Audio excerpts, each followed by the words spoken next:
Hi buddy, good morning. Ito na naman po tayo. Ito nga nakapag-desisyon nga pala ako na bumalik ako sa hobby. Ang hobby nga pala na to ay ang pag-aalaga ng gapi. At ito nga ang aking aquarium na luma na. Meron na rin siyang mga basag pero pwede pa. At sa gantong hobby ay tiyagain mo muna kung ano lang meron ka. Saka ka na magpalit kapag ka nakaluwag-luwag ka na. At meron na nga rin pala tayong noter ng mga materyales na mga gamit natin sa pagbibreed ng gapi. Sa mga susunod na araw ay makikita na natin yun at darating na dito. Okay, linsin mo natin to dahil meron tayong paparating ng mga bigating materyales. Alright.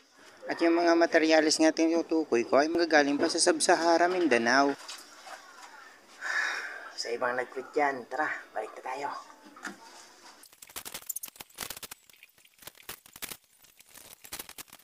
At ito lang ay water test na natin to para nalaman natin kung meron ba talaga siyang leak o wala.